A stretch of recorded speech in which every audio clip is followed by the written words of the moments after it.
أعوذ بالله من الشيطان الرجيم. بسم الله الرحمن الرحيم. وهو الذي ذرأكم في الأرض وإليه تحشرون. وهو الذي يحيي ويميت وله اختلاف الليل والنهار أفلا تعقلون. بل قالوا مثل ما قال الأولون. قالوا أإذا متنا وكنا ترابا وعظاما أإنا لمبعوثون. لقد وعدنا نحن وآباؤنا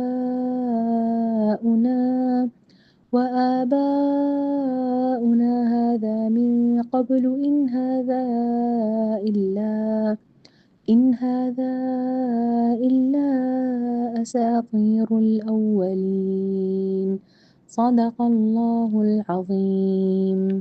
الحمدللہ رب العالمین، الصلاۃ والسلام علی رسولہ الکریم وعلی آلہ واصحابہ اجمعین، اما بعد فاعوذ باللہ من الشیطان الرجیم، بسم اللہ الرحمن الرحیم۔ شروع کرتی ہوں اللہ رب العالمین کے نام کے ساتھ جو بڑا مہربان اور رحم فرمانے والا ہے۔ محترم و معزز سامعین کرام، السلام علیکم ورحمۃ اللہ وبرکاتہ۔ کل والی کلاس میں ہم نے 72 سے 78 تک کی سورہ مومنون کی آیات کی تفسیر ہم نے سماعت فرمائی تھی۔ آج ہم انشاءاللہ 79 سے 83 تک کی آیات کی انشاءاللہ تفسیر سنیں گے۔ آئیے ہم ترجمہ آج کی آیات کے ترجمے سننے سے پہلے پچھلی جو کلاس ہماری ہوئی تھی اس کا خلاصہ ذہن میں رکھنے کی کوشش کرتے ہیں۔ تو خلاصہ کیوں ہے کہ کل ہم نے پڑھا تھا کہ علم کے ذرائع یعنی حواس اور قوت فکر اور اس کے مصرف صحیح سے انسان کی غفلت پر متنبہ کرنے کے بعد اللہ رب العالمین نے اب ان نشانیوں کی طرف توجہ دلانی ان آیات کے ذریعے سے جو آج والی آیات ہے اس میں اشارہ کیا گیا ہے، جس کا معاہدہ اگر کھلی آنکھوں سے کیا جاتا ہے اور اس کی نشاندہی سے اگر صحیح طور پر استدلال کیا جائے اور کھلے کانوں سے کسی معقول استدلال کو سنا جائے تو آدمی حق تک پہنچ سکتا ہے، یہ معلوم کر سکتا ہے کہ کارخانہ ہستی بے خدا یا بہت سے خداؤں کا ساختہ یا پرداختہ نہیں ہے، بلکہ توحید کی اساس پر یہ سارا نظام کائنات چل رہا ہے، اور یہ بھی جان سکتا ہے کہ بے مقصد نہیں ہے، نرا کھیل نہیں ہے اور محض ایک بے معنی تسلم نہیں ہے، بلکہ ایک مبنی بر حکمت مطلب نظام ہے جس پر انسان جیسی ذی اقتدار مخلوق کا غیر جواب دہ ہونا بس یوں ہی مر کر مٹی ہو جانا نہیں ہے۔ اسی وجہ سے انبیاء کرام کو مبعوث کیا گیا، انہیں کتابیں مطلب جو ہے عطا کی گئی، اور اس کے ذریعے سے اللہ رب العالمین نے مختلف طریقے سے انسانوں کو سمجھانے کے لیے کبھی آزمائشوں میں ابتلا اللہ رب العالمین نے کیا اور کبھی انبیاء کرام اور کتابوں کے ذریعے سے ہدایت کا سامان کیا تھا۔ یہ ہے وہ مختصر خلاصہ جو کل والی آیت نمبر 72 سے 78 تک کی تفصیل میں ہم نے بڑی تفصیل کے ساتھ دیکھی تھی۔ آج ہم 79 سے 83 تک کی جہاں تفسیر سنیں گے تو آئیے اس کا ترجمہ سن لیتے ہیں۔ اللہ رب العالمین ارشاد فرماتا ہے، وہی ہے جس نے تمہیں زمین میں پھیلایا اور اسی کی طرف تم سمیٹے جاؤ گے، وہی زندگی بخشتا ہے اور وہی موت دیتا ہے، گردش لیل و نہار اسی کے قبضہ قدرت میں ہے، کیا تمہیں سمجھ میں یہ بات نہیں آتی؟ مگر یہ لوگ وہی کچھ کہتے ہیں جو ان کے پیش رو کہہ چکے ہیں، یہ کہتے ہیں کہ کیا جب ہم مر کر مٹی ہو جائیں گے اور ہڈیوں کا پنجر بن کر رہ جائیں گے تو ہم کو پھر زندہ کر کے اٹھایا جائے گا؟ ہم نے بھی یہ وعدے بہت سنے ہیں اور ہم سے پہلے ہمارے باپ دادا بھی سنتے رہے ہیں، یہ محض افسانہ پارینا ہے۔ سامعین اکرام، یہ ہے وہ ترجمہ جو آیت 79 سے 83 تک کی آیات کا آپ کے سامنے پیش کیا گیا ہے۔ آئیے ایک ایک آیت کر کے اس کو کھولتے ہیں اور اس کو سمجھنے کی انشاءاللہ کوشش کرتے ہیں۔ سب سے پہلے سورہ مومنون کی آیت نمبر 79 کی طرف چلتے ہیں۔ اللہ رب العالمین آیت نمبر 79 میں ارشاد فرماتا ہے، وَهُوَ الَّذِي زَرَعَكُمْ فِي الْأَرْضِ وَإِلَيْهِ تُحْشَرُونَ، یعنی مطلب وہی ہے جس نے تمہیں زمین میں پھیلایا اور اسی کی طرف تم سمیٹے جاؤ گے۔ سامعین اکرام، بظاہر مطلب جو ہے یہ آیت بڑی ہی مطلب جو ہے سادہ سی معلوم ہوتی ہے، مگر اس کی وسعت کو سمجھنے کے لیے، اس کی گہرائی میں اترنا شرط اول ہے، تبھی کہیں جا کر ہم اس کے صحیح مطلب پیغام کو سمجھنے کی کوشش ہو سکتی ہے۔ اس مطلب آیت کے اندر دو چیزوں کا ذکر کیا گیا ہے۔ پہلا حصہ ہے کہ زمین میں انسانوں کا پھیلانا، نمبر دوسرا ہے کہ انسانوں کو سمیٹ کر اللہ کی طرف بھیج دیا جانا۔ دراصل یہ دو موضوعات ہیں جو اس ایک آیت کے اندر بڑی وسعت کے ساتھ اس میں پیش کیے گئے ہیں۔ سامعین اکرام، اس آیت میں زرعکم فی الارض آیا ہے، یعنی زرع کے معنی ہے پیدا کر کے پھیلانا، کثرت کے ساتھ وجود میں لانا، یا مختلف جگہوں میں بسا دینا، یا نسل در نسل بڑھانا۔ دراصل مطلب زرعکم فی الارض کے معنی میں اسے سمجھا جاتا ہے۔ اس لفظ میں یعنی یہ جو لفظ زرع استعمال ہوا ہے، اس لفظ میں محض تخلیق نہیں ہے بلکہ وسعت، تنوع اور تسلسل اس میں شامل ہے۔ سامعین کرام، زمین میں پھیلانے کے 5 جامع مفاہیم ہمیں مطالعے کے ذریعے سے معلوم ہوتے ہیں۔ آئیے ایک ایک اس کے معنی کو لے کر ہم اس کو سمجھیں گے، کیونکہ پھیلانا مطلب جو ہے صرف پھیل جانا نہیں ہے، صرف بکھر جانا نہیں ہے، صرف مطلب جو ہے اسے وجود میں لانا نہیں ہے، بلکہ مطلب جو ہے اس کے مختلف مفاہیم ہمیں مطلب جو ہے علماء کرام کی مطلب جو ہے تحقیقات کے ذریعے سے معلوم ہوتے ہیں۔ اس کا سب سے پہلا مطلب جو ہے جامع مفہوم یہ ہے کہ پھیلانا یعنی نسل انسانی کا پھیلاؤ، یعنی ایک ہی جوڑے آدم و حوا سے پوری زمین میں انسانوں کی کثرت، یعنی اللہ رب العالمین نے اس دنیا میں اتارا تھا تو صرف 2 مطلب جو ہے ہستیوں کو اتارا تھا، ایک ہے میل اور دوسرا ہے فیمیل، یعنی آدم علیہ السلام اور حوا علیہ السلام۔ انہی کے ذریعے سے پوری انسان کائنات کو پھیلا کر آج اتنی وسعت عطا فرمائی ہے۔ اسی کا ذکر ہمیں سورہ نساء آیت نمبر 1 میں اللہ رب العالمین اس کی طرف اشارہ یوں کرتا ہے، ترجمہ کچھ اس طرح ہے۔ اللہ تعالیٰ فرماتا ہے کہ لوگو اپنے رب سے ڈرو جس نے تم کو ایک جان سے پیدا کیا اور اسی جان سے اس کا جوڑا بنایا، اور ان دونوں سے بہت سے مرد اور عورتیں دنیا میں پھیلا دیے۔ سامعین کرام، یہ آیت بتاتی ہے کہ انسان محدود قبیلہ نہیں ہے بلکہ عالمگیر مخلوق ہے۔ دوسرا اس کا مفہوم پھیلانے کا یہ ہے کہ مختلف علاقوں میں ان مطلب جو ہے انسانیت کو پھیلا کر انہیں آباد کرنا ہے، یعنی نسل انسانی کوئی مطلب جو ہے پہاڑوں میں رہتا ہے، کوئی مطلب صحراؤں میں رہتا ہوا نظر آتا ہے، اور کوئی ساحلوں پر اور کوئی میدانوں میں آباد ہے، جس کا ذکر مجھے اور آپ کو سورہ روم کی آیت نمبر 22 میں اللہ رب العالمین نے اس کی طرف یوں ارشاد فرمایا۔ اللہ تعالیٰ ارشاد فرماتا ہے، اور اس کی نشانیوں میں سے آسمانوں اور زمین کی پیدائش اور تمہاری زبانوں اور رنگوں کا اختلام ہے، یقیناً اس میں بہت سی نشانیاں ہیں دانش مندوں کے لیے۔ اس آیت کے ذریعے سے ہمیں بتایا گیا یہ تنوع اللہ کی قدرت اور حکمت کی نشانی ہے جو انسانوں کو پھیلا کر مختلف علاقوں میں آباد کرتی ہے۔ اسی پھیلانے کے سلسلے میں جو یہاں پہ ذکر کیا جا رہا ہے، اس کا تیسرا مفہوم علماء کرام بتاتے ہیں کہ قوموں، نسلوں اور زبانوں کی تشکیل، یعنی عرب، عجم، افریقی، ایشیائی، مختلف زبانیں اور ثقافتیں، دراصل یہی پھیلاؤ ہے انسانیت کا، جو سورہ حجرات آیت نمبر 13 میں اللہ رب العالمین نے اس کا ذکر فرمایا۔ اللہ تعالیٰ ارشاد فرماتا ہے، لوگو ہم نے تم کو ایک مرد اور ایک عورت سے پیدا کیا اور پھر تمہاری قومیں اور برادریاں بنا دی تاکہ تم ایک دوسرے کو پہچانو۔ سامعین کرام، اللہ رب العالمین نے اس آیت میں پورے نوع انسانی کو خطاب کر کے اس عظیم گمراہی کی اصلاح کر دی ہے جو دنیا میں ہمیشہ عالمگیر فساد کی موجب بنی رہی ہے، یعنی نسل، رنگ، زبان، وطن اور قومیت کا تعصب قدیم ترین زمانے سے آج تک ہر دور میں انسان بالعموم انسانیت کو نظر انداز کر کے اپنے گرد میں کچھ چھوٹے چھوٹے دائرے کھینچتا ہوا نظر آتا ہے۔ ان کے اندر پیدا ہونے والوں کو اس نے اپنا اور باہر پیدا ہونے والوں کو غیر قرار دیا ہے۔ یہ دائرہ کسی عقلی اور اخلاقی بنیاد پر نہیں ہوتا بلکہ اتفاقی پیدائش کی بنیاد پر کھینچے گئے ہیں۔ یقیناً اس کی بنا پر ایک خاندان، قبیلے یا نسل میں پیدا ہوتا ہے اور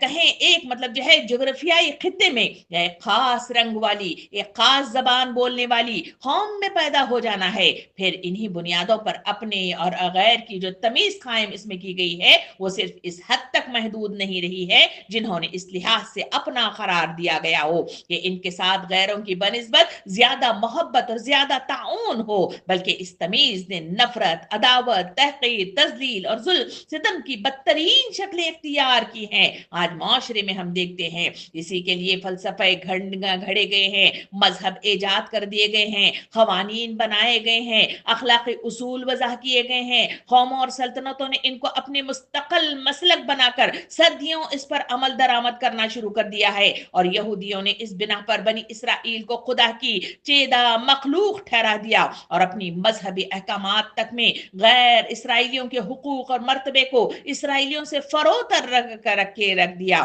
اور ہندوؤں کے یہاں جو ورن آشرم کو اس تمیز نے جنم دیا جس کی روح سے برہمنوں کی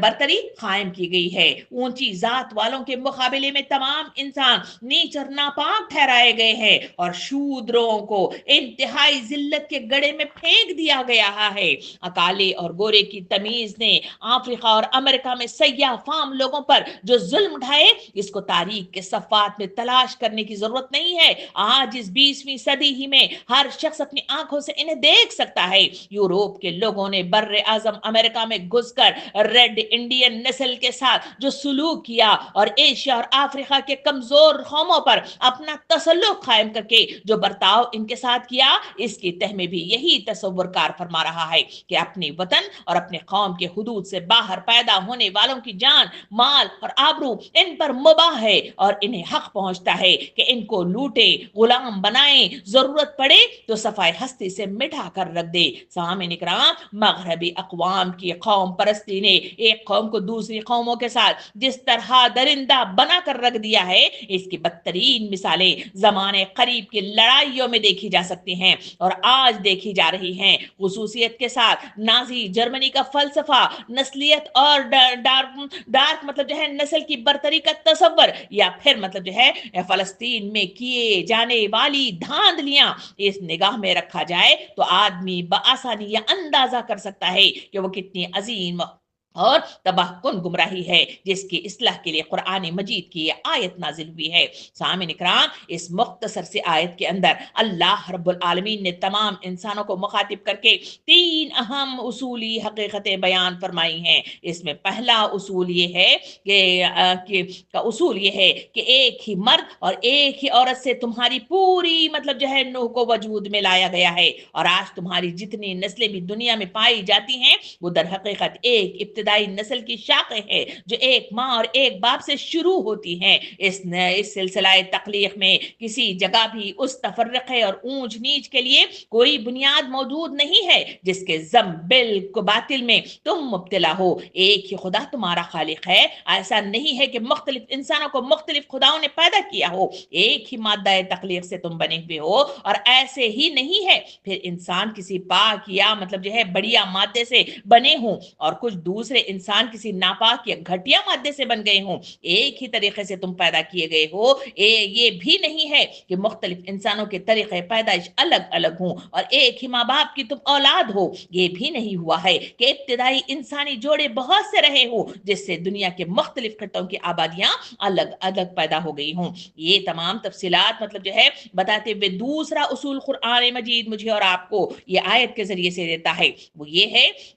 کہ اپنے اصل کے اعتبار سے ایک ہونے کے باوجود تمہاری قوموں اور قبیلوں میں تقسیم ہو جانا ایک فطری امر تھا۔ ظاہر ہے کہ تمہاں پوری روح زمین پر سارے انسانوں کا ایک ہی تو خاندان نہیں ہو سکتا، نسل بڑھنے کے ساتھ ناگزیر تھا کہ بے شمار خاندان بنے اور پھر خاندانوں سے قبائل تشکیل پائے اور اقوام وجود میں آ جائیں۔ اسی زمین کے مختلف خطوں میں آباد ہونے کے بعد رنگ، خد و خال، زبانیں، طرز بول چال بھی لا محالہ مختلف ہو ہی جاتے ہیں، اور ایک خطے کے رہنے والوں کو باہم قریب تر اور دور دراز خطوں کے رہنے والوں کو بعید تر ہی ہونا تھا، مگر اس فطری فرق و اختلاف کا تقاضا یہ ہرگز نہیں تھا کہ اس کی بنیاد پر اونچ نیچ، شریف کمی اور برتر اور کمتر کے امتیازات قائم کیے جائیں، ایک نسل دوسری نسل پر اپنی فضیلت جتائے، ایک رنگ کے لوگ دوسرے رنگ کے لوگوں کو ذلیل و حقیر جانے، ایک قوم دوسری قوم پر اپنا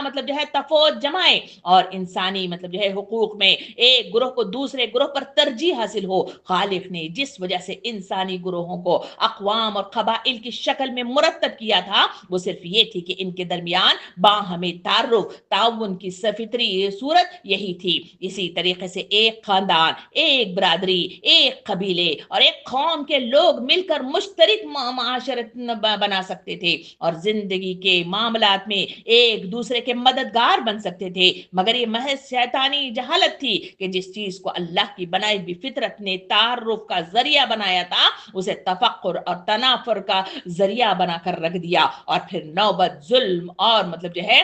زیادتی تک پہنچ گئی۔ اس کے بعد تیسرا اصول اسی آیت کے ذریعے سے بتایا گیا، اور تیسرا اصول یہ تھا کہ انسان اور انسان کے درمیان فضیلت اور برتری کی بنیاد اگر کوئی ہے اور ہو سکتی ہے تو صرف اخلاقی فضیلت ہے۔ پیدائش کے اعتبار سے تمام انسان یکساں ہیں کیونکہ ان کا پیدا کرنے والا ایک ہے، ان کا مادہ پیدائش اور طریقہ پیدائش ایک ہی ہے، اور ان سب کا نسب ایک ہی ماں باپ تک پہنچتا ہے۔ علاوہ بری کسی شخص کا کسی خاص ملک، قوم یا برادری میں پیدا ہونا ایک اتفاقی امر ہے، اس میں ان کے اپنے ارادے اور انتخاب اور اس کی اپنی صحیح و کوشش کا کوئی دخل نہیں ہے، کوئی معقول وجہ نہیں ہے کہ اس لحاظ سے کسی کو کسی پر فضیلت حاصل ہو۔ اصل چیز جس کی بنا پر ایک شخص کو دوسرے پر فضیلت حاصل ہوتی ہے وہ یہ ہے کہ وہ دوسروں سے بڑھ کر خدا سے ڈرنے والا ہو، برائیوں سے بچنے والا ہو اور نیکی اور پاکیزگی کی راہ پر چلنے والا ہو۔ ایسا آدمی خواہ کسی نسل، کسی قوم اور کسی ملک سے تعلق رکھتا ہو،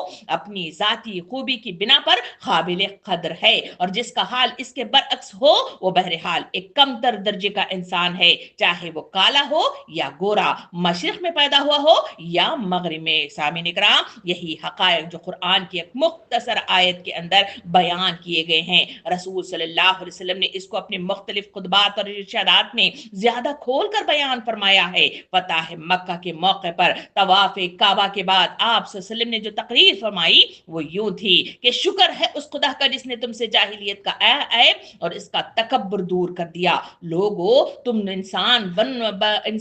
بس دو ہی حصوں میں تقسیم ہوتے ہو، ایک ہے نیک اور دوسرا ہے پرہیزگار جو اللہ کی نگاہ میں عزت والا ہے، دوسرا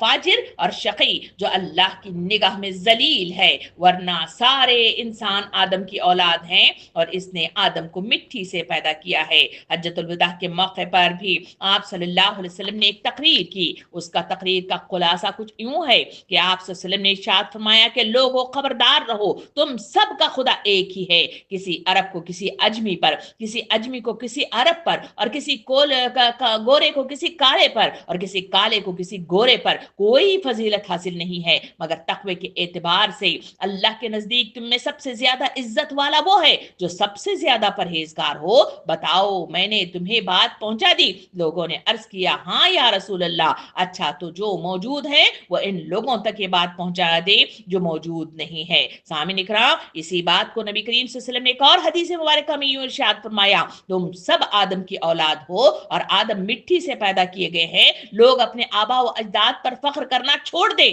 ورنہ وہ اللہ کی نگاہ میں ایک حقیر کیڑے سے زیادہ ذلیل ہو کر رہیں گے۔ ایک اور حدیث مبارکہ میں نبی کریم صلی اللہ علیہ وسلم نے ارشاد فرمایا کہ اللہ قیامت کے روز تمہارا حسب نسب نہیں پوچھے گا، اللہ کے یہاں سب سے زیادہ عزت والا وہ ہے جو سب سے زیادہ پرہیزگار ہو۔ ایک اور حدیث مبارکہ میں نبی کریم صلی اللہ علیہ وسلم نے یوں روشنی ڈالی، فرمایا کہ اللہ تمہاری صورتیں، تمہارے مال نہیں دیکھتا بلکہ تمہارے دلوں اور تمہارے اعمال کی طرف دیکھتا ہے۔ سامعین اکرام، یہ تعلیمات صرف الفاظ کی حد تک محدود نہیں رہی ہیں، بلکہ اسلام نے ان کے مطابق اہل ایمان کی ایک عالمگیر برادری عملاً قائم کر کے دکھا دی ہے، جس میں نسل، رنگ، زبان، وطن، قومیت کی کوئی تمیز نہیں ہے۔ اس میں اونچ نیچ، چھوت چھات، تفریق اور تعصب کا کوئی تصور نہیں ہے۔ اس میں شریک ہونے والے تمام انسان، خواہ وہ کسی نسل اور قوم اور ملک اور وطن سے تعلق رکھتے ہوں، بالکل مساویانہ حقوق کے ساتھ شریک ہو سکتے ہیں اور ہوئے ہیں۔ اسلام نے مخالفین کو یہ تسلیم کرنا پڑا ہے کہ انسانی مساوات اور وحدت کے اصول کو جس کامیابی کے ساتھ مسلم معاشرے میں عملی شکل دی گئی ہے، اس کی کوئی نظیر دنیا کے کسی دین اور کسی نظام میں نہیں پائی جاتی، نہ کبھی پائی گئی ہے۔ صرف اسلام ہی وہ دین ہے جس نے روح زمین کے تمام گوشوں میں پھیلی ہوئی بے شمار نسلوں اور قوموں کو ملا کر ایک امت بنا کر رکھ دیا۔ سامعین اکرام، اس آیت کے اس مطلب جو ہے تمام تفصیل کے ساتھ مجھے اور آپ کو دوسرا مفہوم جو ہمارے سامنے مطلب تفصیل سے بتایا گیا وہ یہ ہے کہ قوموں، نسلوں اور زبانوں کی تشکیل صرف مطلب جو ہے ان کے پھیلاؤ کے لیے ہے، اور انہیں ان کے خطوں کے حساب سے ان کو اسی طرح نشو نما دیا گیا ہے، اس میں کوئی مطلب جو ہے فرق موجود نہیں ہے۔ سامعین اکرام، اسی پھیلاؤ کا جہاں ذکر کیا گیا کہ ہم نے تمہیں زمین میں پھیلایا، اس کا چوتھا مطلب جو ہے معنی علماء کرام بتاتے ہیں کہ اختیار اور امتحان کے ساتھ اسے پھیلاؤ دیا گیا ہے۔ یعنی پھیلاؤ کا مطلب یہ نہیں ہے کہ انسان آزاد چھوڑ دیا گیا، بلکہ ہر جگہ شریعت کی پابندی، ہر زمین پر خلافت کی ذمہ داری اسے دے دی گئی ہے۔ اسی بات کا اظہار سورہ انعام آیت نمبر 165 میں اللہ رب العالمین یوں کرتا ہے، فرمایا کہ وہی ہے جس نے تم کو زمین کا خلیفہ بنایا اور تم میں سے بعض کو بعض کے مقابلے میں زیادہ بلند درجے دیے، تاکہ جو کچھ تم کو دیا گیا ہے اس میں تمہاری آزمائش جو ہے اس میں کرے۔ یعنی اس آیت کے ذریعے سے اللہ رب العالمین نے واضح طور پر ہمارے سامنے مطلب جو ہے تین حقیقتوں کو بیان کر دیا ہے۔ ایک یہ کہ تمام انسان زمین میں خلیفہ ہیں، اس میں اللہ نے اپنے مملوکات میں سے بہت سی چیزیں اس کی امانت میں دی گئی ہیں اور اس پر تصرف کے اختیارات بسے بخشے گئے ہیں۔ دوسرا مطلب جو ہے یہ بھی مطلب حقیقت ہمارے سامنے کھل کر آتی ہے، وہ یہ ہے کہ ان خلیفاؤں میں مراتب کا مطلب جو ہے فرق بھی اللہ خدا نے ہی رکھا ہے۔ کسی کے امانت کا دائرہ وسیع ہے اور کسی کا محدود، کسی کو زیادہ چیزوں پر تصرف کے اختیارات دیے گئے ہیں اور کسی کو کم چیزوں پر، کسی کو زیادہ حقوق کی کارکردگی دی گئی ہے اور کسی کو کم، اور بعض انسان بھی بعض انسانوں کی امانت میں ہیں۔ اسی پھیلاؤ میں ہمیں سب یہ معلوم ہوتا ہے۔ تیسری حقیقت یہ بھی اس آیت کے ذریعے سے کھل کر آتی ہے، وہ یہ ہے کہ یہ سب کچھ دراصل امتحان کا سامان ہے۔ پوری زندگی ایک امتحان کا ہے اور جس کو جو کچھ بھی خدا نے دیا ہے اس میں اس کا امتحان ہے، اس نے کس طرح خدا کی امانت میں تصرف کیا، کہاں تک امانت کی ذمہ داری کو سمجھا اور اس کا حق ادا کر دیا، اور کس حد تک اپنی قابلیت اور ناقابلیت کا ثبوت دیا۔ اس امتحان کے نتیجے پر زندگی کے دوسرے مرحلے میں انسان کے درجے کا تعین منحصر ہے۔ سامعین کرام، یہ وہ چوتھا مطلب جو ہے معنی ہے جس کے ذریعے سے ہمیں معلوم ہوتا ہے کہ اللہ رب العالمین یہ پھیلاؤ کے ذریعے سے صرف انسانیت کا صرف پھیلاؤ کرنا نہیں ہے، بلکہ انسانوں کا مطلب جو ہے اس میں امتحان بھی موجود ہے، جانچ بھی موجود ہے۔ اس کا پانچواں اور آخری مطلب جو ہے جو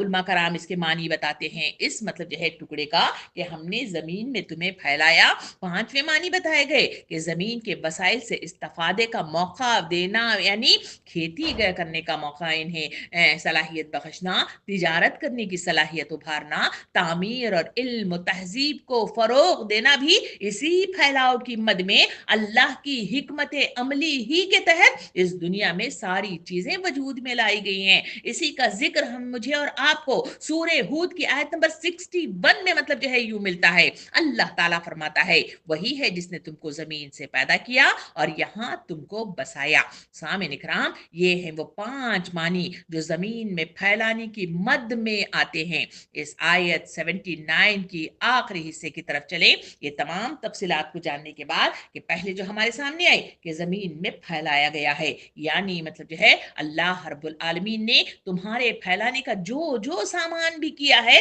वो सब कुछ मतलब जो है जांच के साथ तुम्हारे लिए आसानियां बहम पहुंचाते हुए, तुम्हारे लिए सहूलत का सामान करते हुए, तुम्हारी नस्ल दर नस्ल को फैलाकर मुख्तलिफ खित्तों में तुम्हें आबाद कर दिया है। अभी इस टुकड़े के बाद इसी आयत के दूसरे टुकड़े की तरफ चले, वहां अल्लाह रब्बुल आलमीन इरशाद फरमाता है, अल्लाह ताला फरमाता है कि इसका आखिरी टुकड़ा है और उसी की तरफ तुम समीटे जाओगे। यानी 79 के आखिरी हिस्से में जो है फरमाया गया वो इलैही तुहशरून, यानी उसकी तरफ पलटाए जाओगे या समीटे जाओगे। यानी जमीन में जितना फैलाव हो रहा हो आखिरकार वापस एक ही जगह जाना है। इस आयत के जरिए से इंसानों की वो तमाम गुरूर को, वो तमाम तकब्बुर को, वो तमाम मतलब जो है गंदी नफरतों, बुग़्ज़ और अनात को अल्लाह रब्बुल आलमीन ने खत्म कर दिया। कहा कि तुम्हारा ये जो फैलाव है तुम्हारी अपनी मतलब जो है कोई कारस्तानी नहीं है, बल्कि ये अल्लाह का हिकमत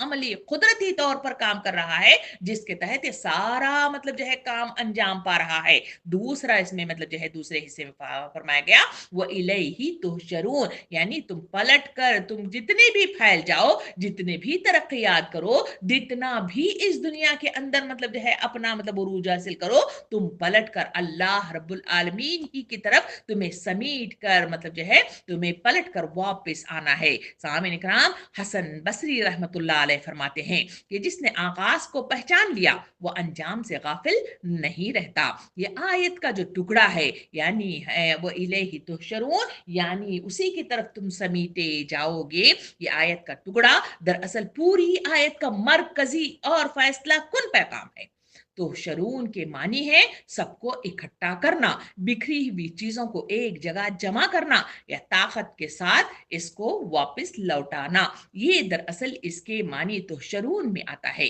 सामने इकराम, कुरान की इस आयत में जाओगे नहीं कहा गया बल्कि पलटाए जाओगे कहा गया है, क्योंकि इंसान खुद नहीं लौटेगा बल्कि अल्लाह के हुक्म से वापस लाया जाएगा। जैसे इब्तिदा में अल्लाह रब्बुल आलमीन ने इसकी मर्जी से नहीं बल्कि अपनी मर्जी से इसे वजूद में लाया था और इसे दुनिया में जिंदगी बख्शी थी। सामिन इकराम, पलटाए जाना सिर्फ यूं ही नहीं है बल्कि पलटना भी मुख्तलिफ मानी अपने अंदर रखता है। यानी पहले हमने देखा कि फैलाए जाने की मद में मुख्तलिफ मतलब जो है मानी के लिहाज से उलमा कराम ने इस पर रिसर्च की और हमारे सामने बातों को ले आया। इसी तरह यहाँ पे पलटाए जाना या फिर मतलब जो है समेटे जाने की मद में भी इसके कई मानी उलमा कराम बताते हुए इसकी तफसीर मतलब जो है मुख्तलिफ तफासिर के साथ हमारे सामने बातें आती हैं। उसमें पहले मानी के लिहाज से इसमें कहा गया कि दुनिया के खत्म होने के बाद जब सब अल्लाह की तरफ पलटेंगे और इसको पलटना यानी क़यामत भी कहते हैं, इसको मतलब जो है हशर के नाम से भी कुरान मजीद इसको याद करता है। ये दरअसल पलटना है। दुनिया में इंसान मुल्कों, जबानों, तहजीबों और कौमों और खित्तों में तकसीम था, लेकिन क़यामत में सारा मतलब जो है खत्म मतलब जो है वो मामला होगा। वहां ना कोई मुल्क रहेगा, ना जबान रहेगी, ना तहजीब रहेगी, ना कौमत और ना खित्ता रहेगा, बल्कि सब लोग एक ही सफ में खड़े हो गए महमूद व अय्याद, न कोई बंदा रहा और न कोई बंदे नमाज। इस मिज़दाक में सारा मतलब जो है वहां पे तफरीक खत्म हो जाएगी जो आज इस दुनिया में इंसानों ने बना रखा है, वहां सब लोग एक ही सफ में लाकर खड़े कर दिए जाएंगे। इसका जिक्र अल्लाह रब्बुल आलमीन ने सूरह मरियम की आयत नंबर 85 86 में अल्लाह ताला ने यूं इरशाद फरमाया, तर्जुमा कुछ इस तरह है, वो दिन आने वाला है, वो दिन आने वाला है जब मुत्तकी लोगों को हम मेहमानों की तरह रहमान के हुजूर पेश करेंगे और मुजरिमों को प्यासे जानवरों की तरह जहन्नम की तरफ खांक ले जाएंगे। सामीन इकराम, यानी सब एक मैदान में एक जगह सब जमा होकर वहां मतलब जो है जमा होंगे तो कोई सजा पाएगा और कोई जजा हासिल करेगा। सामीन इकराम, इसका दूसरा मानी यानी मतलब जो है समीटे जाओगे का दूसरा मानी मतलब उलमा कराम बताते हैं कि वापिसी मालिक हकीकी ही की तरफ तरफ है, कोई और राह बचाव निजात मुयस्सर नहीं आएगी। जमीन आरजी थी, असल मालिक अल्लाह रब्बुल आलमीन है, ये बात हमें जहन नशीन कर लेना चाहिए। ये आयत हमें बताती है कि असल मालिक अल्लाह है, तो पलट कर आना भी इसी ही की तरफ है। इसी का जिक्र सूरह शुअरा आयत नंबर 53 में अल्लाह रब्बुल आलमीन ने यूं किया। तर्जुमा यूं है कि उस खुदा के रास्ते की तरफ जो जमीन और आसमानों की हर चीज का मालिक है, खबरदार रहो, सारे मामलात अल्लाह ही की तरफ रुजू करने वाले हैं। इसी बात को इमाम राजी रहमतुल्लाह अलैह फरमाते हैं कि जिसने फैलाया वही समेटेगा। इसका तीसरा मानी मतलब जो है समेटे जाने का, उलमा कराम ये बताते हैं कि वापसी महज मुलाकात या पलटना नहीं है, बल्कि ये पलटना दरअसल सवाल और जवाब है, जांचना है, इसकी तहकीक है, और इसकी मतलब जो है रिकॉर्ड का खोलना दरअसल ये वापसी है। इस बात का तस्करा कुरान मजीद सूरह हिजर आयत नंबर 92 और 93 में अल्लाह रब्बुल आलमीन ने इसका जिक्र किया है। तर्जुमा है तो कसम है तेरे रब की, कसम है तेरे रब की, हम जरूर उन सब से पूछेंगे कि तुम क्या करते रहे हो। तो सामईन इकराम, इसी बात को नबी करीम सल्लल्लाहु अलैहि वसल्लम ने इरशाद फरमाया कि क़यामत के दिन बंदे के कदम उस वक्त तक नहीं हट सकेंगे जब तक कि इनसे 5 सवालात न किए जाएं। ये है वो वापसी जहां इंसानों की जांच पड़ताल होगी। इनका आबाद करना भी अल्लाह के कुदरत के साथ है, इनका वापस लाया जाना भी दरअसल इनकी जांच है, इनके रिकॉर्ड का खोलना है। तो तुम इसको मामूली न समझो, दरअसल ये इस मतलब जो है आयत के इस टुकड़े के जरिए से इंसानों को जहन नशीन कराया जा रहा है। इसका चौथा मानी मतलब जो है उलमा कराम बताते हैं कि पलटने वाले मुकाम से कोई फरार हासिल नहीं होगा, ना दौलत, ना नसब, ना कबीला, ना रंग, ना ताकत, कोई कुछ काम न आएगी, बल्कि वहां इंसान के अपने मतलब जो है वो करतूत और हरकतें और अपने नाम आमाल हैं जो इंसानों की जांच के बाद मतलब देखे जाएंगे, जिसके नतीजे में सजा या जजा इन्हें दी जाएगी। इसी बात को सूरह क़यामा का मुतालिया बताता है कि सूरह क़यामा आयत नंबर 10, 11, 12 में अल्लाह ताला यूं इरशाद फरमाता है। तर्जुमा कुछ इस तरह है, उस वक्त यही इंसान कहेगा कहां भाग कर जाऊं, हरगिज नहीं, वहां कोई जाए पनाह न होगी, उस रोग तेरे रब के सामने जाकर ठहरना होगा। सामईन इकराम, ये है उसका चौथा मफहूम, जिसमें पलटाए जाना, वहां पलट कर कोई भागना मुमकिनात में से नहीं है, और कोई मतलब जो है बचाने वाला भी कोई चीज इस दुनियावी एतबार से दी जाए वो मुमकिनात में से नहीं है। उलमा कराम इसी पलटाए जाने, समीटे जाने की तफसील बता करते हुए इसका पांचवा मतलब जो है मफहूम बताते हैं कि समीटे जाने का मतलब यह है कि अल्लाह की तरफ पलट आने के बाद इंसाफ कामिल होगा, कोई रिश्वत, धोखा, माफी, लेन देन, खुशामदी कुछ भी काम न आएगी। इसी का जिक्र तो सूरह अंबिया आयत नंबर 47 में अल्लाह ताला यूं इरशाद फरमाता है। तर्जुमा कुछ यूं है कि कयामत के रोज हम ठीक ठीक तोलने वाले तराजू रख देंगे, फिर किसी शख्स पर जर्रा बराबर जुल्म न होगा, जिसका राई के दाने के बराबर भी कुछ किया धरा होगा वो हम सामने ले आएंगे, और हिसाब लगाने के लिए हम काफी हैं। सामईन इकराम, इसी बात को सूरह आराफ आयत नंबर 7 में भी मजीद मतलब जो है रोशनी डालते हुए अल्लाह ताला ने इसकी आगाही यूं दी, फरमाया कि फिर हम खुद पूरे इल्म के साथ सरगश्त मतलब जो है इनके आगे पेश करेंगे, आखिर हम कहें गायब तो नहीं थे। यानी मतलब जो है अल्लाह रब्बुल आलमीन ने बड़े वाज़ेह तौर पे फरमाया कि तुम मतलब जो है कहीं से भागना चाहो ऐसा नहीं होगा, बल्कि तुम्हारा मामला ये है कि वहां के राई के दाने के बराबर मामला भी मतलब जो है वहां पे ठीक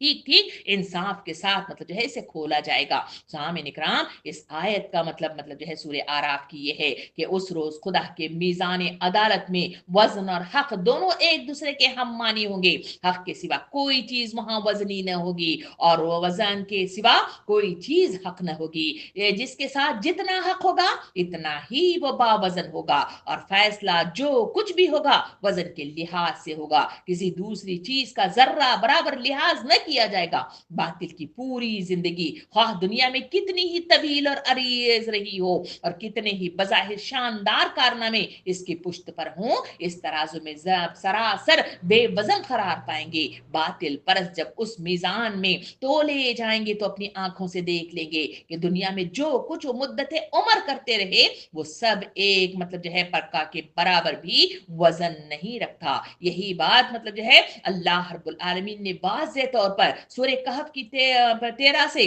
103 से 105 तक की आयत में भी इरशाद फरमाई कि जो लोग दुनिया की जिंदगी में सब कुछ दुनिया ही के लिए करते रहे और खुदा की आयत से इनकार करके जिन लोगों ने ये समझ रखा और इसी काम में किया कि अंजाम कार कोई आखरत नहीं है और किसी को हिसाब देना नहीं है, तो इनके कारनामा जिंदगी को हम आखरत में कोई वजन नहीं देंगे। ये है उसका वो पांचवा मफहूम जिसके मत के साथ हमारे सामने मतलब जो है आया कि अल्लाह रब्बुल आलमीन जब इंसान कामिल करेगा तो वहां मतलब जो है कोई जर्रा बराबर भी वहां इनकी मतलब जो है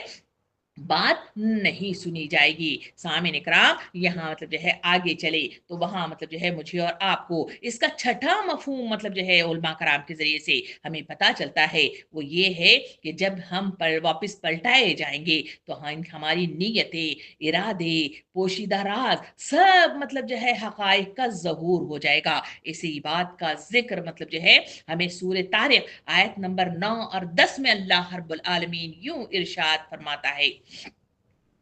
इरशाद फरमाता है जिस रोज पोशीदा असराह के जांच पड़ताल होगी उस वक्त इंसान के पास न खुद अपना कोई रोजोर होगा और न कोई इसकी मदद के लिए वहां पे कोई आ सकेगा। यानी इस आयत के जरिए से भी अल्लाह रब्बुल आलमीन ने वाज़ेह तौर पर हमारे सामने इस बात को खोल कर रख दिया कि पोशीदा असराह से मुराद हर मतलब जो है इंसान के वो अमाल भी है जो दुनिया में एक राज बनकर रह गए थे, वो मामलात भी हैं जो अपनी जाहिरी सूरत में तो दुनिया के सामने आए मगर इसके पीछे जो नीयतें और इकरार और मतलब जो है ख्वाहिशात काम कर रही थी और इनके जो बातिनी मुहर्रिकात थे इसका हल लोगों ने छुपा रखा था। क़यामत के रोज ये सब कुछ खुलकर सामने आ जाएगा और जांच पड़ताल सिर्फ इस बात की नहीं होगी कि किसी शख्स ने क्या कुछ किया बल्कि इस बात की भी होगी कि किस वजह से किया, किस गर्ज और किस नीयत और किस मकसद से किया। सामिन इकराम इसी तरह ये बात भी सारी दुनिया से हत्ता कि खुद एक फ़आल करने वाले मतलब जो है फेल करने वाले इंसान से भी ये मख्फी रह गई है कि जो फेल इसने किया इसके क्या असरात दुनिया में पैदा हुए, कहां कहां तक पहुंचे और कितनी मुद्दत तक चलते रहे, ये राज भी क़यामत ही के खोले के रोज खोले जाएंगे और इसकी पूरी जांच पड़ताल होगी। जो बीज कोई शख्स दुनिया में बो कर गया इसकी फसल किसी किसी मतलब जो है शक्ल में कब तक मतलब जो है कटती रही और कौन कौन इसे काटता रहा, ये है वो मतलब जो है समीटे जाने का मतलब जिसके जरिए से अल्लाह रब्बुल आलमीन इंसानों को आगाही देता है। सामिन इकराम जमीन में फैलाना और समीटना दरअसल ये कुदरती मतलब जो है कुदरत अल्लाह है और मतलब जो है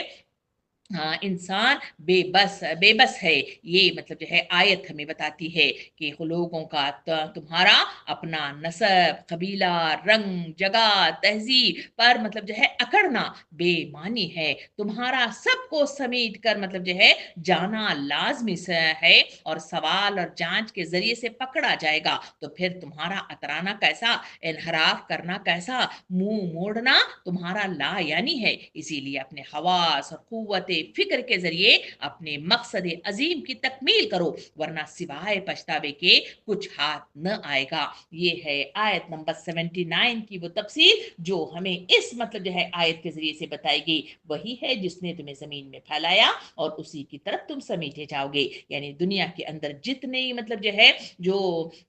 बुराइयां फैलती हैं वो इसी बिना पर फैली हैं, जुल्म और ज्यादतियां हुई हैं तो इसी बिना पर हुई हैं कि जमीन को उन्होंने टुकड़े टुकड़े कर दिया। हसब, नस्ल, रंग के जरिए से, जबानों के जरिए से, तहजीबों के जरिए से उन्होंने उम्मत को टुकड़े टुकड़े कर दिया और जिसकी बदौलत उम्मत मतलब जो है यहाँ जुल्म ज्यादती का शिकार हो रही है। अल्लाह रब्बुल आलमीन इसकी तरफ इशारा करके फरमाता है कि तुम्हें समीट कर वापस मेरी ही तरफ आना है, इसलिए तुम्हारा अतराना, तुम्हारा तुम्हारा मतलब जो है इनहराफ करना, तुम्हारा मुंह मोड़ना दरअसल मतलब जो है बेईमानी है। तुम इस हकीकत को समझने की कोशिश करो। सामीन इकराम, ये कहकर आयत नंबर 80 की तरफ अल्लाह रब्बुल आलमीन चलता है। तो आयत सूरह मोमिनून की आयत नंबर 80 में अल्लाह ताला इरशाद फरमाता है, वही जिंदगी बख्शता है, वही मौत देता है, गर्दिशे लैलुन निहार उसी के कब्जाए कुदरत में है, क्या तुम्हारी समझ में नहीं आता? ये मतलब जो है आयत नंबर 80 है, जिसमें अल्लाह रब्बुल आलमीन ने इस आयत में 3 दलाइल के जरिए से इंसानों को झिझोड़ कर रख दिया है। सबसे पहले जिंदगी, दूसरा मौत, और मतलब जो है अल्लाह की रबूबियत और कुदरत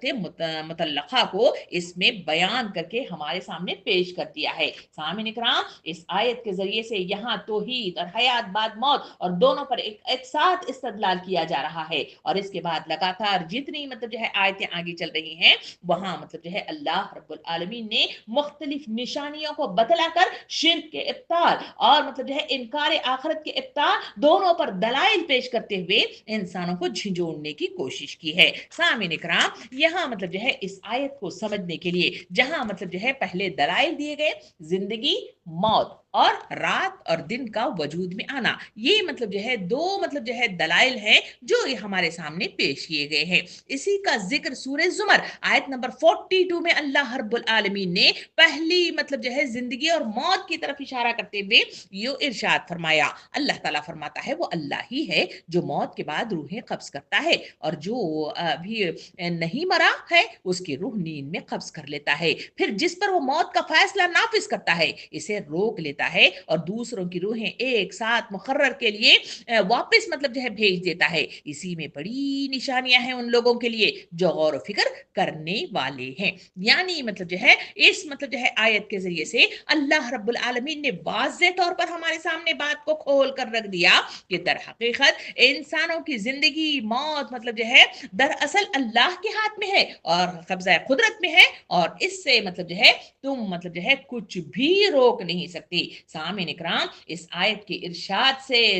के जरिए से अल्लाह रब्बुल आलमीन हर इंसान को यह एहसास दिलाना चाहता है कि मौत और जीज किस तरह इसके दस्ते कुदरत में है। कोई शख्स भी ये जमानत नहीं रखता कि रात को जब वो सोएगा तो सुबह लाजिमन मतलब जो है वो जिंदा ही उठेगा। किसी को ये भी नहीं मालूम कि एक मतलब घड़ी भर में इस पर क्या आफत आ सकती है और दूसरा लम्हा इस पर जिंदगी का लम्हा होता है या मौत का। हर वक्त सोते में या जागते में, घर बैठे या कहीं चलते फिरते आदमी के जिस्म की कोई अंदरूनी खराबी या बाहर से कोई नामालूम आफत यकायक वो शक्ल इख्तियार कर सकती है जो इसके लिए पयाम मौत साबित हो सकती है। सामीन इकराम, इसी तरह जो इंसान खुदा के हाथ में बेबस है और कैसा सख्त नादान है कि अगर उसी खुदा से गाफिल या मतलब जो है मुनहरिफ होकर बैठा है, इस आयत के जरिए से अल्लाह रब्बुल आलमीन आगाही देता है कि लोगों तुम इतना खुदा की कुदरत से कैसे गाफिल होते हो, क्या तुम अकल से मतलब जो है काम नहीं लेते? सामीन इकराम, कोई डॉक्टर, कोई दवा, कोई पीर, कोई औलाद, कोई दौलत और कोई ताकत को मतलब जो है ये मतलब जो है हासिल इख्तियार नहीं है कि सब कुछ खुदा के हुक्म ही से होता है और इंसान बेबस और लाचार है। हम अपनी जिंदगी के मुशाहिदात में इसका तजुर्बा मतलब जो है करते रहते हैं। इसी बात को नबी करीम सल्लल्लाहु अलैहि वसल्लम ने हदीस मुबारका में यूं इरशाद फरमाया, अगर तुम्हारी उम्मत जमा होकर तुम्हें कोई नफा पहुंचाना चाहे तो कोई नहीं पहुंचा सकती मगर वो जो अल्लाह ने लिख दिया है। यानी जिंदगी और मौत अल्लाह के हाथ में है। ये दलाइल के साथ अल्लाह रब्बुल आलमीन ने दूसरी दलील मतलब जो है इंसानों के सामने इनके जहनों को खोलने के लिए पेश की और इस आयत में कहा गया कि तेरी मतलब जो है लैल और निहार यानी रात और दिन की गर्दिश मतलब जो है तुम्हारे सामने मतलब जो है यानी वलहू इख्तिलाफ लैल वन निहार यानी मतलब जो है रात और दिन का इख्तिलाफ का मतलब सिर्फ ये बदलना नहीं है बल्कि लंबा होना भी है, छोटा होना भी है, मौसम का बदलना भी है, नींद से मतलब जो है नींद का में सो जाना भी है और इसके बाद जागना भी है, रिस्क भी है और इबादत भी। ये सब का निजाम, ये सब कुछ एक जबरदस्त इलाही प्लानिंग के तहत चल रहा है। मैं और आप अपनी मतलब जो है मुशाहिदात के जरिए से, अपनी बसारतों के जरिए से हम हम मतलब जो है ये रोजाना अपनी जिंदगी में इसकी मतलब जो है जांच करते रहते हैं। इसी का जिक्र सूरे नबा आयत नंबर 9 से 11 तक की आयत में अल्लाह रब्बुल आलमीन ने उसका जिक्र यूं फरमाया। अल्लाह ताला इरशाद फरमाता है, और तुम्हारी नींद को बाइस सुकून बनाया और रात को पर्दापोश और दिन को मतलब जो है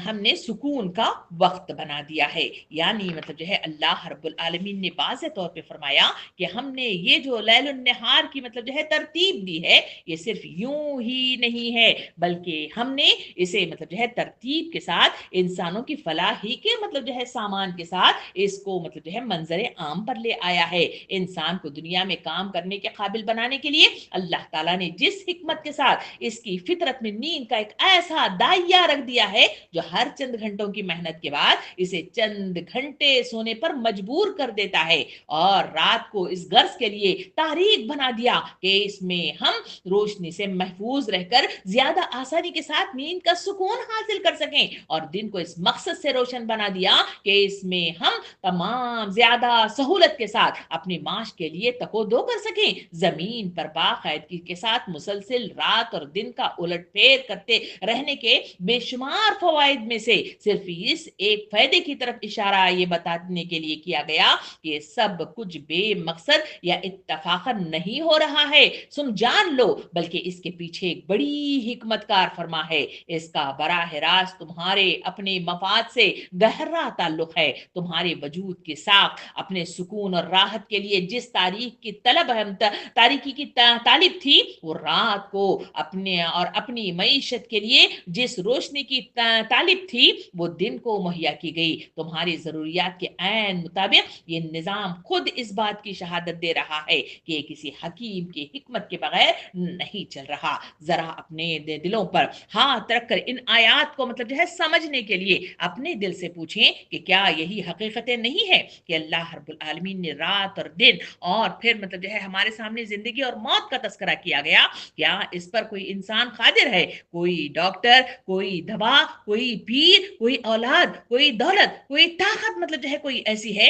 जिसके जरिए से हम इन चीजों को रोक सकें या इसमें बदलाव पैदा कर सके? ऐसा मुमकिनात में से नहीं है। अल्लाह ताला इन्हीं की तरफ इशारा करके फरमाता है, ये तुम्हारे सामने दलाइल हैं, क्या फिर भी तुम अल्लाह की किबरियाई को तस्लीम नहीं कर सकते? सामने इकराम, इस दलाइल के बाद आखिर में अल्लाह रब्बुल आलमीन ने इस आयत के आखिरी टुकड़े में ये फरमाया फरमाया कि अफला ताकिलून, यानी क्या तुम्हें समझ नहीं आती, क्या तुम अकल से काम नहीं लेते, कहकर उम्मत को झिझोड़ा गया है। सामने इकराम, तुम जिंदगी और मौत, नींद और जागना, दिन और रात का उलट फेर, क्या ये सब देख कर भी तुम अल्लाह की किबरियाई कुदरत से मुंह मोड़ रहे हो? इमाम गज्जाली रहमतुल्लाह अलैह फरमाते हैं कि अकल सही इस्तेमाल हो तो इंसान को अल्लाह तक पहुंचा देती है, और अगर ख्वाहिशात के ताबे हो तो इसे अंधा कर देती है। अफला ताकिलून, क्या तुम समझते नहीं हो? सामने इकराम, अल्लाह ये नहीं पूछ रहा कि तुम वाकई नहीं समझते,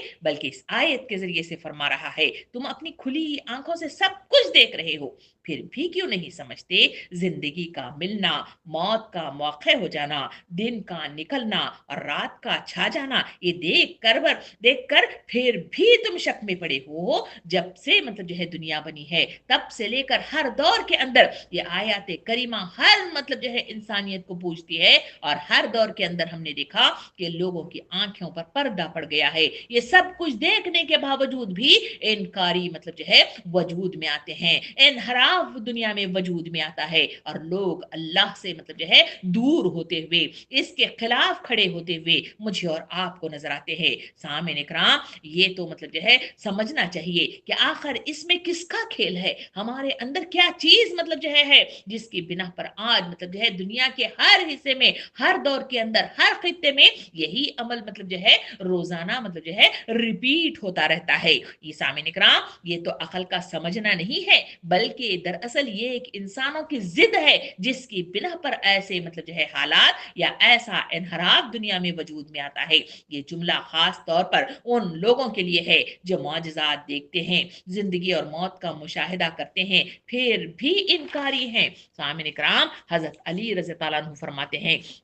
کہ सबसे बड़ी जाहिलियत ये है कि इंसान अपने रब को पहचानने के बाद इसका इनकार कर दे। सामिन इकराम, कुरान के मुताबिक इंसान सिर्फ दिमाग से नहीं बल्कि दिल से हिदायत पाता है। बहुत से लोग बहुत मतलब जो है ज़हीन होते हैं मगर फिर भी गुमराह रहते हैं क्योंकि इनका दिल बंद होता है। अकल दरअसल हक को पहचानने की कुव्वत है और अकल का काम निशानियों पर गौर व फिक्र करना है, नतीजे निकालना है और हक को पहचानना है। और दिल, कुरान कहता है कि सिर्फ गोश्त का टुकड़ा नहीं है बल्कि ईमान और इनकार, जिद, मोहब्बत और खौफ की जगह है। इस बात का जिक्र सूरह हज आयत नंबर 46 में अल्लाह रब्बुल आलमीन ने यूं किया। तर्जुमा कुछ इस तरह है, हकीकत यह है कि आंखें अंधी नहीं होती मगर वो दिल अंधे हो जाते हैं जो सीनों में हैं। सामिन इकराम, यानी कोई शख्स सब कुछ देखता है मगर ना समझता है ना मानता है क्योंकि दिल इसके जो है बंद हो गए हैं।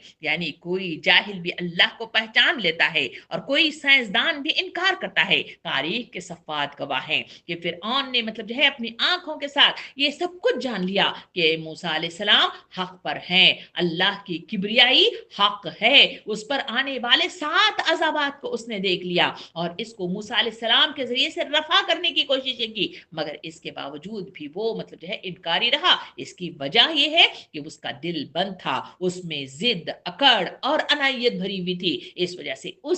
से उसने उसका इनकार किया। फिर आगे बढ़कर देखें हम मतलब जो है अबू जहल की बात ले ले। अबू जहल के सामने भी हकायक सामने आ गए थे। कई वाकयात हमारे सामने हैं। इन हकायक के जरिए से मतलब जो है ये बात खुलकर आ गई थी कि वक्त के रसूल अल्लाह के नबी हैं मगर इसके बावजूद भी उसने उस हक का इनकार कर दिया। उसकी वजह क्या थी? उसकी वजह उसकी अनायत थी, उसका गुरूर था, उसका अकड़ था। यही वो गुरूर और अकड़ है जो इंसानों के दिल बंद होने के नतीजे में होता है। इसी वजह से ये आयत मुझे और आपको बताती है कि लोगों अपने दिल का जायजा लिया करो और इस दिल के जरिए से असल हकीकत को मतलब जो है समझने की कोशिश किया करो और मतलब जो है अपने आप को जांचा करो। सामिन इकराम, ये आयत का पैगाम है कि जिंदगी, मौत, रात और दिन को देखते हुए हम मालिक नहीं हैं इसके बल्कि हम अमानतदार के तौर पर इस दुनिया में भेजे गए हैं और तलब करने पर हाजिरी मतलब जो है हमारी लाजमी है और वहां हमारी जांच पर मतलब जो है इसका इख्तिताम होगा। अकल और दिल दरअसल ईमान का तक पहुंचने का रास्ता है। तो जरूरी इस बात की है कि हम अपने दिल के तस्किए का एहतमाम करें और इनकी ईमानी निगहदाश्त करें। करने की जो है इस वक्त की जरूरत है। तभी अकल में सही काम,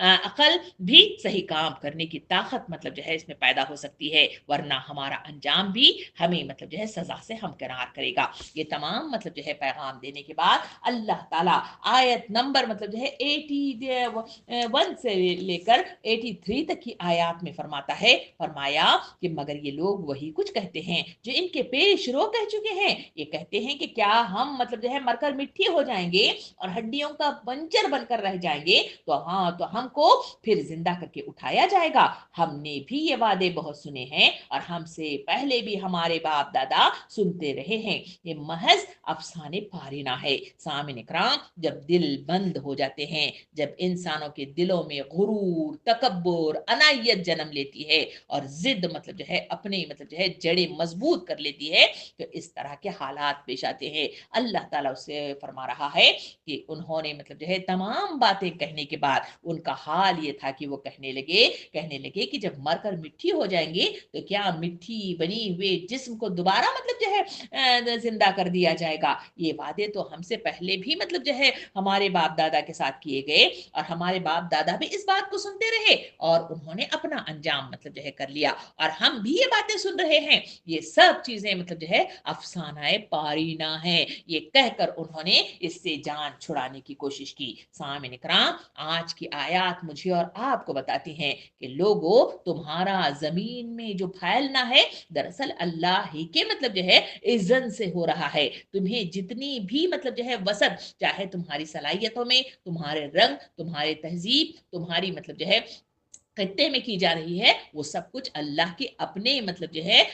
हिकमत अमली के तहत वजूद में आ रहा है। मगर याद रखो, तुम सब पलट कर मेरी तरफ समीट कर वापस लाए जाओगे। क्या तुम्हारी अक्लें मतलब जो है अल्लाह की किबरियाई को तस्लीम नहीं करते? जिंदगी और मौत और मतलब जो है रात दिन का मतलब जो है ऊपर नीचे आते जाते रहना, क्या तुम्हें मतलब जो है ये कुछ मतलब जो है ये ऐसा लग रहा है कि अलल टप किसी मतलब जो है किसी और हस्ती के जरिए से चल रहा है, या इसमें बदलाव किया जाता है? ऐसा मुमकिन नहीं है। तो फिर भी तुम्हारी आंखें क्यों नहीं खुलती? क्यों तुम सोचने पर तैयार नहीं होते? तुम्हारी हर धर्मी और जिद ने तुम्हें ये कहकर मतलब जो है तुम्हें सुला दिया है, और तुम्हें मतलब जो है दीन से आरी कर दिया है, और तुम्हें मतलब जो है गफलत की नींद सुला दिया है। वो यही है कि अब हम मर जाएंगे तो दोबारा मतलब जो है उठाए नहीं जाएंगे। और इससे पहले भी मतलब जो है ये बातें हुई, अब भी ये बातें हो रही हैं, सब मतलब जो है ये मतलब क्या है, सब अफसाने पारे ना है। अगर ये समझोगे तो याद रखो कि बहरहाल मौत मतलब लाजमी है, और मरकर इंसान को दोबारा मतलब जो है उसी मदफून शुदा खबरों के जरिए से उठाया जाएगा, अल्लाह के सामने लाकर पटक दिया जाएगा, और वहां मतलब जो है तमाम मतलब जो है कारस्तानी खुलकर सामने आएगी, और तुम्हारे नाम अमाल जब खोले जाएंगे तो उस वक्त का तुम्हारा पछताना, हसरत जदा होना, और वहां से भाग जाने की कोशिशें करना, ये सब मतलब जो है मुमकिनात में से नहीं है। इसी वजह से ये आयात कहती है कि लोगों, अपने बारे में मतलब जो है खुद गर्ज हो जाओ, और अपने बारे में सोचो, और अपनी इस्लाह का सामान करो। इसी में तुम्हारी भलाई है, इसी में तुम्हारा मतलब जो है सही रुख के साथ सोचना है, और इसी के जरिए से तुम्हारी निजात इसमें पोशीदा है। इसलिए अपने मामले में तुम मतलब जो है मामलात को सही करो, और अपने मिशन की तकमील करो, इसी में तुम्हारी भलाई है। अल्लाह रब्बुल आलमीन से दुआ है कि मुझे और आपको सोचने, समझने, गौर फिक्र करने, और इन आयात के सही पैगाम को अखज़ करने वाली ज़हनियत, शऊर और बेदारी अता फरमाए। आमीन। व आखिर दावाना अनिल हम्दुलिल्लाहि रब्बिल आलमीन।